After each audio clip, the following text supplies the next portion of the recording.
الحمد لله رب العالمين نحمده ونستعينه ونستغفره ونعوذ بالله من شرور أنفسنا ومن سيئات أعمالنا من يهده الله فلا مضل له ومن يضلل فلا هادي له وأشهد أن لا إله إلا الله وحده لا شريك له وأشهد أن محمدًا عبده ورسوله أرسله بالهدى ودين الحق ليظهره على الدين كله ولو كره المشركون اللهم صل على محمد وعلى آل محمد كما صليت على إبراهيم وعلى آل إبراهيم وبارك على محمد وعلى آل محمد كما باركت على إبراهيم وعلى آل إبراهيم إنك حميد مجيد أما بعد فإن خير الحديث كتاب الله وخير الهدي هدي محمد صلى الله عليه وسلم وشر الأمور محدثاتها وكل محدثة بدعة وكل بدعة ضلالة وكل ضلالة في النار. أعوذ بالله من الشيطان الرجيم. يا أيها الناس اتقوا ربكم الذي خلقكم من نفس واحدة وخلق منها زوجها وبث منهما رجالا كثيرا ونساء واتقوا الله الذي تساءلون به والأرحام إن الله كان عليكم رقيبا. يا أيها الذين آمنوا اتقوا الله حق تقاته ولا تموتن إلا وأنتم مسلمون. ഏറെ ബഹുമാനമുള്ള വിശ്വാസികളെ, നമ്മേറെ ഇഷ്ടപ്പെടുകയും ലോകങ്ങളെ നിയന്ത്രിക്കുകയും രഹസ്യ പരസ്യങ്ങൾ അറിയുന്ന അള്ളാഹുവിൻ്റെ നിയമങ്ങളും നിർദ്ദേശങ്ങളും ജീവിതത്തിൻ്റെ എല്ലാ മേഖലകളിലും സൂക്ഷിച്ചുകൊണ്ട് ജീവിക്കണം എന്ന് എല്ലാവരെയും ഉണർത്തുകയാണ്. ഒരു മുസ്ലിമിനെ സംബന്ധിച്ചിടത്തോളം അവൻ്റെ ജീവിതത്തിൽ എന്നും പ്രാർത്ഥനകൾ ഉണ്ടായിക്കൊണ്ടിരിക്കും. വിശ്വാസിയുടെ ഏറ്റവും വലിയൊരു ആയുധമാണ് യഥാർത്ഥത്തിൽ പ്രാർത്ഥന എന്നുള്ളത്. ആ പ്രാർത്ഥനയെ സംബന്ധിച്ച് അല്ലാഹു സുബ്ഹാനഹു വ തആല തന്നെ പറഞ്ഞത് വഅന്നൽ മസാജിദ ലില്ലാഹി ഫലാ തദ്ഉ മഅല്ലാഹി അഹദ. പള്ളികൾ അല്ലാഹുവിനുള്ളതാകുന്നു, അവിടെ വെച്ചുകൊണ്ട് അല്ലാഹു അല്ലാത്തവരോട് പ്രാർത്ഥിക്കരുത് എന്ന് വിശുദ്ധ ഖുർആനിലൂടെ അല്ലാഹു സുബ്ഹാനഹു വ തആല നമ്മെ പഠിപ്പിച്ച വിഷയമാണ്. അപ്പോൾ ഇന്ന് മനസ്സിലാക്കുവാൻ സാധിക്കുന്നത് പ്രാർത്ഥന അല്ലാഹുവിനോട് മാത്രമേ പാടുള്ളൂ. ഇനി വിശ്വാസിയെ സംബന്ധിച്ചിടത്തോളം അവന്റെ ജീവിതത്തിൽ ഒരിക്കലും ഒഴിച്ചുകൂടാൻ പാടില്ലാത്തതാണ് പ്രാർത്ഥന. എല്ലാ ദിവസങ്ങളും പ്രാർത്ഥനകൾ ഉണ്ടായിക്കൊണ്ടിരിക്കണം. അല്ലാഹു സുബ്ഹാനഹു വ തആല തന്നെ പറഞ്ഞത്, നിങ്ങൾ അല്ലാഹു പരിഗണിക്കണമെങ്കിൽ നിങ്ങൾ അല്ലാഹുവിനോട് പ്രാർത്ഥിച്ചു കൊണ്ടേയിരിക്കണം. ഖുൽ മാ യഅബു ബികും റബ്ബി ലൗലാ ദുആഉകും ഫഖദ് കദ്ദബതും ഫസൗഫ യകൂനു ലിസാമ. അല്ലാഹുവിനോട് പ്രാർത്ഥിക്കുന്നില്ലെങ്കിൽ അല്ലാഹു സുബ്ഹാനഹു വ തആല നിങ്ങളെ പരിഗണിക്കില്ല. അല്ലാഹുവിന്റെ പരിഗണന ലഭിക്കണമെങ്കിൽ നിരന്തരമായ പ്രാർത്ഥനകൾ കേവലം ആവശ്യങ്ങൾക്ക് വേണ്ടി മാത്രമല്ല, എല്ലാ സമയങ്ങളിലും അല്ലാഹുവിനോട് പ്രാർത്ഥിച്ചുകൊണ്ടേയിരിക്കണം. ഇനി പ്രാർത്ഥിക്കാതിരിക്കുന്ന ആളുകളെ സംബന്ധിച്ച് അല്ലാഹു സുബ്ഹാനഹു വ തആല പറഞ്ഞത്, വഖാല റബ്ബുകും മദ്ഊനി അസ്തജിബ് ലക്കും ഇന്നൽ ലദീന യസ്തക്ബിറൂന അൻ ഇബാദതി സയദ്ഖുലൂന ജഹന്നമ ദാഖിലീൻ. വിശുദ്ധ ഖുർആനിലൂടെ അല്ലാഹു സുബ്ഹാനഹു വ തആല പറഞ്ഞു, നിങ്ങളുടെ റബ്ബിനോട് പ്രാർത്ഥിക്കുക, ആ പ്രാർത്ഥനയ്ക്ക് അവൻ ഉത്തരം തരും. അങ്ങനെ തന്നെയാണ് പറഞ്ഞത്. പ്രാർത്ഥിച്ചാൽ ആ പ്രാർത്ഥനയ്ക്ക് അല്ലാഹു തരാതിരിക്കില്ല. ഇപ്പൊ ഒരു മനുഷ്യനെ സംബന്ധിച്ചിടത്തോളം ഒരാൾ നമുക്ക് അകമഴിഞ്ഞുകൊണ്ട് എന്ത് സാധനങ്ങൾ തന്നാലും ഒരു 4, 5, 10 പ്രാവശ്യം ചോദിക്കുമ്പോൾ അവന് തന്നെ ഒരു മടുപ്പുണ്ടാകും. നീ എത്ര പ്രാവശ്യമാണ് എന്നോട് ചോദിക്കുന്നത്? ഞാൻ എത്ര പ്രാവശ്യം നിനക്ക് തന്നതാണ്? നിന്നെ ഇതുവരെയും ഞാൻ കൈമടക്കിയിട്ടില്ല, ഒഴിവാക്കിയിട്ടില്ല. പക്ഷെ നീ വീണ്ടും വീണ്ടും ചോദിക്കുകയാണോ എന്ന് മനുഷ്യൻ ചോദിക്കും. പക്ഷേ അല്ലാഹു അങ്ങനെയല്ല.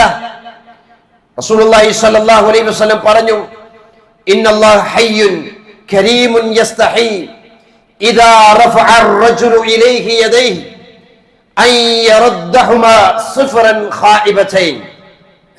ഒരാൾ അല്ലാഹുവിലേക്ക് കൈകൾ ഉയർത്തിയാൽ, അവന്റെ കൈകൾ ഉയർത്തിക്കഴിഞ്ഞാൽ ആ കൈകളെ വെറുതെ മടക്കുവാൻ അല്ലാഹു ലജ്ജിക്കുന്നു.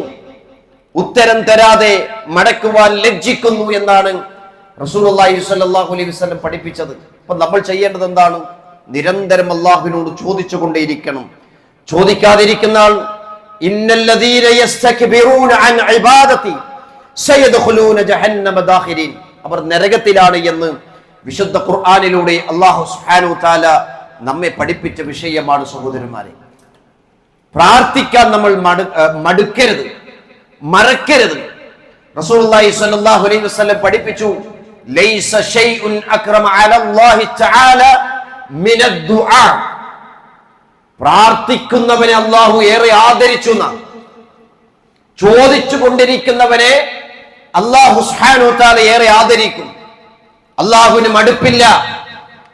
ഏത് സമയത്ത് ചോദിച്ചാലും ആ ചോദ്യം കേൾക്കാൻ റസൂൽ സല്ലല്ലാഹു അലൈഹി വസല്ലം പറഞ്ഞല്ലോ, പാതിരാ നേരത്ത് പോലും നിങ്ങൾ അല്ലാഹുവിനോട് ചോദിച്ചാൽ 7-ാം ആകാശത്തിൽ നിന്ന് അല്ലാഹു സുബ്ഹാനഹു വ തആല 1-ാം ആകാശത്തേക്ക് വന്നുകൊണ്ട് ചോദിക്കും, ആരുണ്ട് എന്നോട് ചോദിക്കുന്നവൻ? ആരുണ്ട് എന്നോട് പ്രാർത്ഥിക്കുന്നവൻ? ആരുണ്ട് എന്നോട് ഇസ്തിഗ്ഫാർ ചെയ്യുന്നവൻ, പാപമോചനം തേടുന്നവൻ? അവർക്ക് ഞാൻ കൊടുക്കാൻ തയ്യാറാണ്. ഹയ്യാണ്, ഉറക്കമില്ലാത്തവനാണ്, ക്ഷീണമില്ലാത്തവനാണ്. ആ റബ്ബ് നമ്മുടെ പ്രാർത്ഥന കേൾക്കുമെന്നാണ് വിശുദ്ധ ഖുർആനിലൂടെ അല്ലാഹു സുബ്ഹാനഹു വ തആല നമ്മെ പഠിപ്പിച്ചു തന്നിട്ടുള്ളത്. സഹോദരന്മാരെ, ആരോട് പ്രാർത്ഥിക്കണം? അല്ലാഹുവിനോട് പ്രാർത്ഥിക്കണമെന്ന് നമ്മൾ മനസ്സിലാക്കി. പക്ഷേ പലപ്പോഴും പലരും അല്ലാഹു അല്ലാത്തവരോട്, മറ്റ് ശക്തികളോട് പ്രാർത്ഥിച്ചു കൊണ്ടിരിക്കുന്നതായി നമുക്ക് കാണുവാൻ സാധിക്കും. പ്രാർത്ഥിക്കുന്നവൻ പ്രാർത്ഥനക്കുത്തരം നൽകുന്നവനായിരിക്കണം. ആ പ്രാർത്ഥന കേൾക്കുന്നവനായിരിക്കണം. അത് അല്ലാഹു മാത്രമാണ്. അല്ലാഹുവിനെ കുറിച്ച് പറഞ്ഞത് എന്താണ്? വഹുവ സമീഉൽ ബസീർ, അവൻ കേൾക്കുന്നവനും കാണുന്നവനുമാണ്. പ്രാർത്ഥിക്കേണ്ടത് കാണുന്നവനും കേൾക്കുന്നവനും പ്രാർത്ഥനക്കുത്തരം നൽകുന്നവനുമായിട്ടുള്ളവനാണ്. മറ്റൊരു ശക്തികളോടും പ്രാർത്ഥിക്കാൻ പാടില്ല. അത് അമ്പിയാക്കന്മാരോടാണെങ്കിലും മലക്കുകളോടാണെങ്കിലും ജിന്നുവർഗത്തോടാണെങ്കിലും മറ്റു മരിച്ചുപോയവരോടാണെങ്കിലും ആരോടാണെങ്കിലും ശരി, ഒരു ശക്തിയോടും പ്രാർത്ഥിക്കരുത് എന്ന് വിശുദ്ധ ഖുർആനിലൂടെ അല്ലാഹു സുബ്ഹാനഹു വ തആല നമ്മെ പഠിപ്പിച്ച വിഷയമാണ്. പ്രാർത്ഥനകൾ സൃഷ്ടികൾ ഒരിക്കലും കേൾക്കുകയില്ല. ഒരു സൃഷ്ടിയും കേൾക്കുകയില്ല. പ്രവാചകൻ സൃഷ്ടിയാണ്, അല്ലാഹുവിന്റെ അടിമയാണ്. ആ പ്രവാചകനോട് പ്രാർത്ഥിച്ചാൽ പോലും പ്രാർത്ഥന കേൾക്കുകയില്ല. ഇൻ തദ്ഉഹും ലാ യസ്മഉ ദുആകും, നിങ്ങൾ അവരോട് വിളിച്ചു പ്രാർത്ഥിച്ചാൽ നിങ്ങളുടെ പ്രാർത്ഥനകൾ അവർ കേൾക്കില്ല. ആരാണ്? സൃഷ്ടികളോട് പ്രാർത്ഥിച്ചാൽ. മറ്റെല്ലാ വസ്തുക്കളും അല്ലാഹുവിന്റെ സൃഷ്ടികളാണ്. ആ സൃഷ്ടികളോട് പ്രാർത്ഥിക്കരുത്. വലൗ സമിഉ എന്ന് പറയാണ്. ഇനി നിങ്ങൾ കേട്ടു എന്ന് സങ്കല്പിക്കാം, കേട്ടു എന്ന് തന്നെ വിചാരിക്കാം. കേൾക്കൂല. ഇനി കേട്ടാൽ തന്നെ മസ്തജാബു ലക്കും, നിങ്ങൾക്ക് ഉത്തരം നൽകൂല. ഉത്തരം നൽകൂല. ഉത്തരം നൽകാത്തവനോട് എന്തിന് പ്രാർത്ഥിക്കണം? ഉത്തരം നൽകാത്തവനോട് എന്തിന് തേടണം? കേൾക്കാത്തവനോട് എന്തിന് ചോദിക്കണം? തന്റെ ആവശ്യങ്ങൾ നിർവഹിച്ചു തരാത്തവനോട് എന്തിന് ചോദിക്കണം? ചോദിക്കാൻ പാടില്ല എന്നാണ് അല്ലാഹു സുബ്ഹാനഹു തആല ഈ ആയത്തിലൂടെ അല്ലാഹു പഠിപ്പിക്കുന്നത്. അല്ലാഹു പറഞ്ഞു, വത്തഖദൂ മിൻ ദൂനിഹി ആലിയതൻ ലാ യഖ്ലുഖൂന ശൈഅൻ വഹും യുഖ്ലഖൂന വലാ യംലികൂന ലിഅൻഫുസിഹിം ളർറൻ വലാ നഫ്അൻ വലാ യംലികൂന മൗതൻ വലാ ഹയാതൻ വലാ നുശൂറാ. നിങ്ങൾ മറ്റുള്ളവരെ ഇലാഹുകളാക്കുകയാണോ? നിങ്ങൾ മറ്റുള്ളവരോട് പ്രാർത്ഥിക്കുകയാണോ? അവർ തന്നെ സൃഷ്ടികളാണ്. അവർ കേൾക്കുകയില്ല, ഉപകാരങ്ങൾ ചെയ്യുകയില്ല, ഉപദ്രവങ്ങൾ ചെയ്യുകയില്ല. ഒരു കാര്യങ്ങളും ചെയ്യാത്ത, മരിപ്പിക്കാൻ കഴിവില്ലാത്ത, മരിച്ചവരെ ഉയർത്തെഴുന്നേൽപ്പിക്കാൻ കഴിവില്ലാത്ത ഈ വസ്തുക്കളോട്, ഈ വസ്തുക്കളെ നിങ്ങൾ ഇലാഹുകളാക്കുകയാണോ എന്നാണ് അല്ലാഹു സുബ്ഹാനഹു തആല ചോദിക്കുന്നത്. ഇബ്രാഹിം നബി അലൈഹിസ്സലാത്തു വസ്സലാം തന്റെ ജനതയോട്, ഉപ്പയോട് ചോദിച്ച ചോദ്യത്തിന്റെ കൂട്ടത്തിൽ ഇത് ഖാല ലി അബീഹി വ ഖൗമിഹി മാ തഅബുദൂൻ, നിങ്ങൾ എന്തിനോടാണ് പ്രാർത്ഥിക്കുന്നത് എന്ന് ചോദിച്ചു. ഈ വിഗ്രഹങ്ങൾക്ക് മുമ്പിൽ നിങ്ങൾ ഭജനമിരിക്കുകയാണോ? അവരോട് പ്രാർത്ഥിക്കുകയാണോ? എന്നിട്ട് ചോദിക്കുന്നു, ഖാല ഹൽ യസ്മഊനകും ഇദ് തദ്ഊൻ, നിങ്ങൾ എന്തെങ്കിലും പ്രാർത്ഥിച്ചത് കേൾക്കുമോ? ഈ കേൾക്കാത്തതിനോട് ഔ യൻഫഊനകും ഔ യദുറൂൻ, ഉപകാരങ്ങൾ ചെയ്യാത്ത, ഉപദ്രവങ്ങൾ ഉണ്ടാക്കാത്ത ഈ വസ്തുക്കളോട് നിങ്ങൾ പ്രാർത്ഥിക്കുകയാണോ, തേടുകയാണോ എന്നാണ് ഇബ്രാഹിം നബി അലൈഹിസ്സലാത്തു വസ്സലാം തന്റെ ജനതയോടും ഉപ്പയോടും ചോദിച്ചത്. ഇതിൽ നിന്നൊക്കെ നമുക്ക് മനസ്സിലാക്കുവാൻ സാധിക്കുന്ന സഹോദരന്മാരെ, പ്രാർത്ഥനകൾ അള്ളാഹുവിനോട് മാത്രമേ പാടുള്ളൂ. കാരണം പ്രാർത്ഥന കേൾക്കാൻ അല്ലാഹുവല്ലാതെ മറ്റൊരു ശക്തിയില്ല. രോഗം വന്നാൽ ആ രോഗത്തെ അറിയുന്നവൻ റബ്ബാണ്. ആ രോഗത്തെ ശമനം നൽകുന്നത് അല്ലാഹുവാണ്. മഹാനായ അയ്യൂബ് നബി അലൈഹിസ്സലാത്തു വസ്സലാം അള്ളാഹുവിനോട് പ്രാർത്ഥിച്ചു. ഏകദേശം 18 കൊല്ലത്തോളം രോഗിയായി കിടന്നു. അത്രയും ദീർഘമായ വർഷങ്ങൾ രോഗിയായി കിടന്നിട്ട് പോലും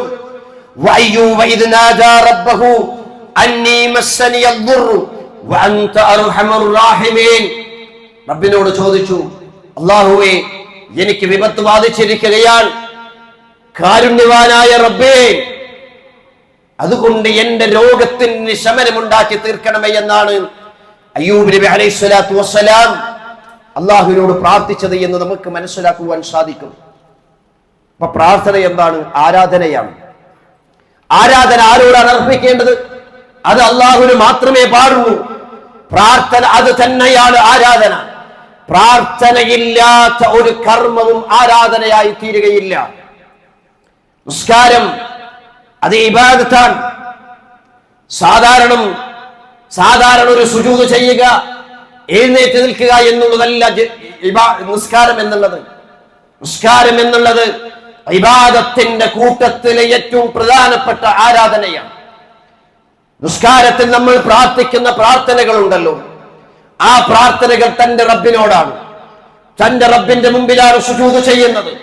ആ പ്രാർത്ഥനയ്ക്ക് ഉത്തരം കിട്ടണമെന്ന ആഗ്രഹത്തോട് കൂടിയായിരിക്കണം നമ്മൾ പ്രാർത്ഥിക്കേണ്ടത്. നോമ്പ് ഇബാദത്താണ്. പട്ടിണി കിടക്കൽ മാത്രമല്ല നോമ്പ് എന്നുള്ളത്. നോമ്പ് ഇബാദത്താണ്. ആ ഇബാദത്ത് ചെയ്യുമ്പോൾ അല്ലാഹുവിന് ഇഷ്ടമില്ലാത്തൊരു കാര്യങ്ങളും ചെയ്യാൻ പാടില്ല. സകാത്ത് ഇബാദത്താണ്. ആ സകാത്ത് അല്ലാഹു പഠിപ്പിച്ചതുപോലെ നിർവഹിക്കുവാൻ സാധിക്കണം. കേവലം പണം നൽകുക എന്ന് മാത്രമല്ല സകാത്ത് എന്നുള്ളത്. അത് ഇബാദത്താണ്. എന്റെ റബ്ബ് അതിന് പ്രതിഫലം തരണം എന്ന ആഗ്രഹത്തോടു കൂടി തന്നെയായിരിക്കണം സഹോദരന്മാരെ ഒരാൾ സക്കാത്ത് കൊടുക്കേണ്ടത് എന്നു കൂടി നമ്മൾ മനസ്സിലാക്കണം. ആർക്ക് വേണ്ടിയാണ് കൊടുക്കുന്നത്? അള്ളാഹുവിന് വേണ്ടിയായിരിക്കണം. സ്വതക്ക ചെയ്യുന്നത് അള്ളാഹുവിന് വേണ്ടിയായിരിക്കണം. അത് ചെയ്യുന്നതിലൂടെ തന്റെ പ്രയാസങ്ങൾ അല്ലാഹു സുബ്ഹാനഹു വ തആല എന്തെയും അകറ്റി തീർത്തു തരും. കാരണം അതിനുത്തരം നൽകുന്നവൻ സകാത്ത് കൊടുത്താൽ, സ്വതക്ക ചെയ്താൽ, നിസ്കരിച്ചാൽ, നോമ്പനുഷ്ഠിച്ചാൽ, ഹജ്ജ് ചെയ്താൽ അതിന് പ്രതിഫലം നൽകുന്നവൻ അള്ളയാണ്. ആ അള്ളാഹുവിന് വേണ്ടിയായിരിക്കണം ഇബാദത്തുകൾ നമ്മൾ അർപ്പിക്കേണ്ടത്. കടലിലും കരയിലും അകപ്പെട്ടാൽ രക്ഷപ്പെടുത്തുന്നവൻ അള്ളാഹു മാത്രമാണ്. ആ റബ്ബല്ലാതെ രക്ഷപ്പെടുത്താൻ കഴിയില്ല. അബൂജഹലിന്റെ മകൻ ഇക്രിമ മുസ്ലിമായ ചരിത്രം പ്രവാചകൻ സല്ലല്ലാഹു അലൈഹി വസല്ലം പഠിപ്പിക്കുന്നുണ്ട്. ചരിത്രത്തെ നമുക്ക് കാണുവാൻ സാധിക്കും. ഇക്രിമ ഇസ്ലാമിന്റെ കഠിന ശത്രുവായിരുന്നു, അബൂജഹലിന്റെ മകനായിരുന്നു. ആ ഇക്രിമ സ്വന്തം നാട്ടിൽ നിന്ന് രക്ഷപ്പെടുകയാണ്. കപ്പലിൽ കയറി കടലിലൂടെ യാത്ര ചെയ്യുന്നു. ഈ സന്ദർഭത്തിൽ കടലിന്റെ നടുവിലെത്തുന്ന സമയത്ത് കപ്പൽ ഇളകുകയാണ്. കാറ്റുകളും തിരമാലകളും കാരണം കപ്പിത്താൻ പറയുകയാണ്, ലോകരക്ഷിതാവായ റബ്ബിനെ നിങ്ങൾ വിളിച്ചു പ്രാർത്ഥിക്കുക. കാരണം കടലിലും കരയിലും രക്ഷപ്പെടുത്താൻ സാധിക്കുന്നവൻ അല്ലാഹ് മാത്രമാണ്. യൂനുസ് നബി അലൈഹി സ്വലാത്തു വസ്സലാമിന്റെ ചരിത്രം അതാണ് പഠിപ്പിക്കുന്നത്. മത്സ്യത്തിന്റെ വയറ്റിൽ അകപ്പെട്ടു പോയിട്ടുള്ള യൂനുസ് നബി അലൈഹി സ്വലാത്തു വസ്സലാം അവിടെ വെച്ചുകൊണ്ട് പ്രാർത്ഥിച്ചു. അല്ലാഹു സുബ്ഹാനഹു വ തആല ഉത്തരം നൽകി. ആ പ്രാർത്ഥനയ്ക്ക് ഉത്തരം നൽകി എവിടെ വെച്ച്? കടലിന്റെ നടുവിൽ, മത്സ്യത്തിന്റെ വയറ്റിൽ വെച്ചുകൊണ്ട്. അല്ലാഹു സുബ്ഹാനഹു വ തആല യൂനുസ് നബി അലൈഹി സ്വലാത്തു വസ്സലാമിനെ രക്ഷപ്പെടുത്തിയില്ലേ സഹോദരന്മാരെ? കടലിൽ നിന്ന് രക്ഷപ്പെടുത്താൻ കഴിവുള്ള റബ്ബ് ഇക്രിമ അവിടെ വെച്ചുകൊണ്ട് പറയുകയാണ്, ഇത് തന്നെയല്ലേ കരയിൽ വെച്ചുകൊണ്ട് മുഹമ്മദും കൂട്ടരും പറഞ്ഞത്? എന്ത് പ്രയാസങ്ങൾ ഉണ്ടാകുമ്പോഴും അള്ളാഹുവിനെ വിളിച്ചു പ്രാർത്ഥിക്കണമെന്ന്. ഇതാ ഞാൻ ഇവിടെ പ്രതിജ്ഞ ചെയ്യുകയാണ്, ഈ കടലിൽ നിന്ന് രക്ഷപ്പെട്ടാൽ, കരയിലേക്ക് എത്തിയാൽ ഞാനിതാ മുസ്ലിമാകും, റബ്ബിനെ അള്ളാഹുവിനെ മാത്രം വിളിച്ചു തേടും. അള്ളാഹു രക്ഷപ്പെടുത്തി, മുസ്ലിമായില്ലേ സഹോദരന്മാരെ? ഇതൊക്കെ പഠിപ്പിക്കുന്നത് എന്താണ്? ഏത് സന്ദർഭങ്ങളിലും പ്രയാസങ്ങൾ ഉണ്ടാകുന്ന സമയത്തും രക്ഷപ്പെടുത്താൻ നമ്മുടെ ഏറ്റവും വലിയ ആയുധം പ്രാർത്ഥന തന്നെയാണ്. വിഷമിക്കേണ്ടതില്ല. ബുദ്ധിമുട്ടുകളും പരീക്ഷണങ്ങളും ജീവിതത്തിൽ ഉണ്ടാകും. കച്ചവടങ്ങൾ കൊണ്ട് പരീക്ഷണങ്ങൾ ഉണ്ടാകും, മക്കളെ കൊണ്ടുള്ള പരീക്ഷണങ്ങൾ ഉണ്ടാകും. അതേപോലെ നമ്മളുടെ കൃഷിയിടങ്ങളെ കൊണ്ട് പരീക്ഷണങ്ങൾ ഉണ്ടായെന്ന് വരും. ഏത് പരീക്ഷണങ്ങൾ ഉണ്ടെങ്കിലും എന്റെ റബ്ബ് എന്നെ കൈവിടില്ല എന്ന ആത്മവിശ്വാസത്തോടുകൂടി അള്ളാഹുവിനോട് പ്രാർത്ഥിച്ചു കൊണ്ടിരിക്കണം. പ്രാർത്ഥന ആയുധമാണ്. പ്രാർത്ഥിക്കുന്ന സമയത്ത് സഹോദരന്മാരെ നമ്മൾ ശ്രദ്ധിക്കേണ്ട ചില കാര്യങ്ങൾ കൂടിയുണ്ട്. ഒന്ന്, നമ്മൾ മനസ്സിലാക്കി പ്രാർത്ഥന അള്ളാഹുവിനോട് മാത്രമായിരിക്കണം. രണ്ടാമത്തെ കാര്യം, നിഷിദ്ധമായ കാര്യങ്ങൾക്ക് പ്രാർത്ഥിക്കാൻ പാടില്ല.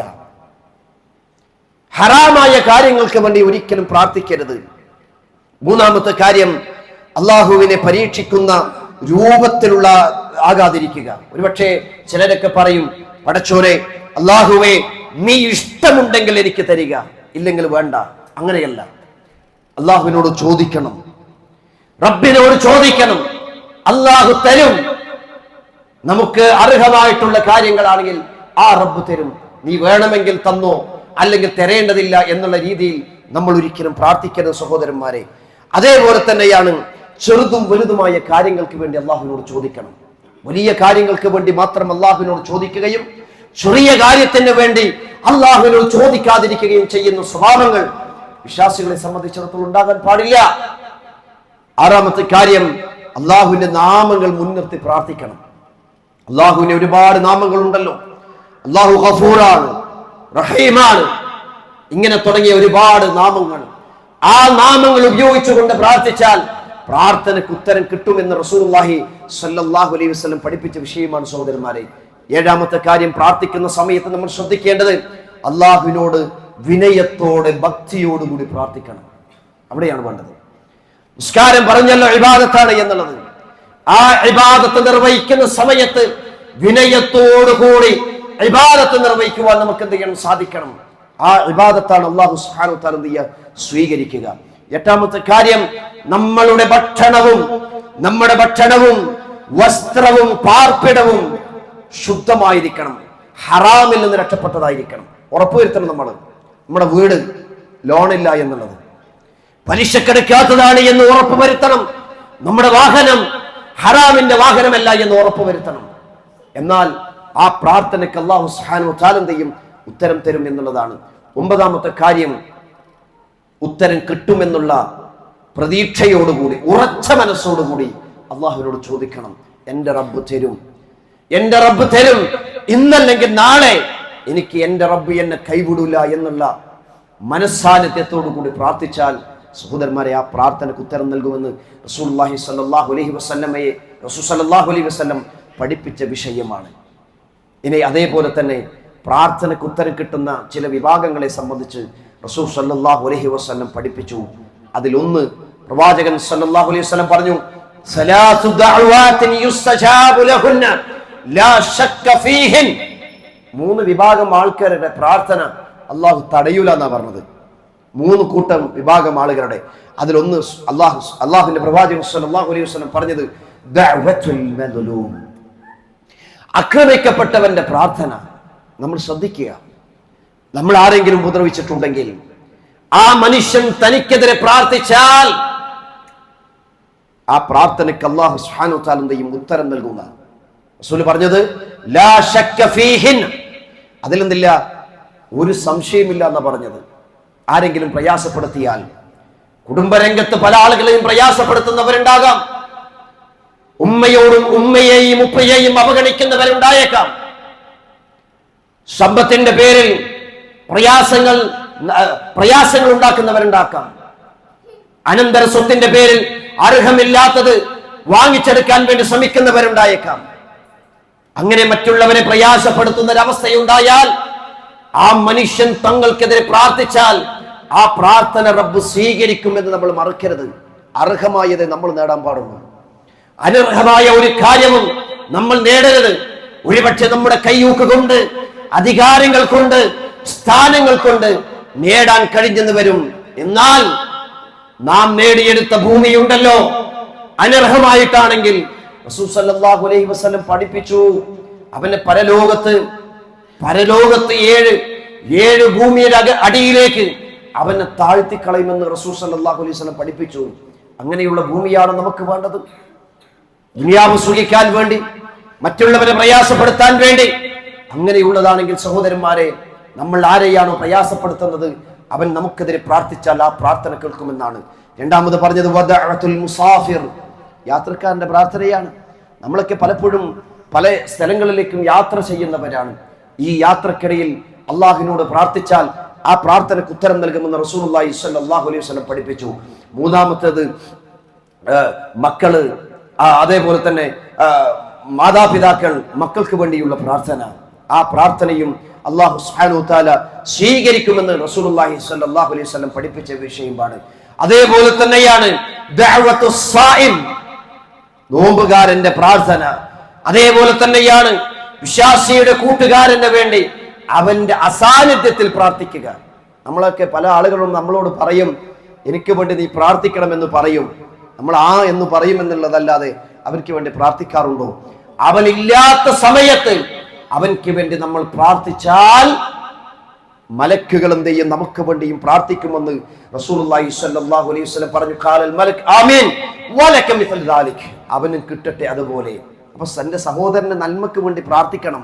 ആ നന്മ നമുക്കും ഉണ്ടായിത്തീരുമെന്ന് റസൂലുള്ളാഹി സ്വല്ലല്ലാഹു അലൈഹി വസല്ലം പഠിപ്പിച്ച വിഷയമാണ് സഹോദരന്മാരെ. അതുകൊണ്ട് പ്രാർത്ഥന ഒരു ആയുധമായി കണ്ട് നിരന്തരം ജീവിതത്തിൽ അള്ളാഹുവിനോട് മാത്രം പ്രാർത്ഥിക്കുന്ന നല്ലവരായി തീരാൻ അല്ലാഹു സുബ്ഹാനഹു വ തആല നമുക്കെല്ലാവർക്കും തൗഫീഖ് നൽകി അനുഗ്രഹം ചെയ്യുമാറാകട്ടെ.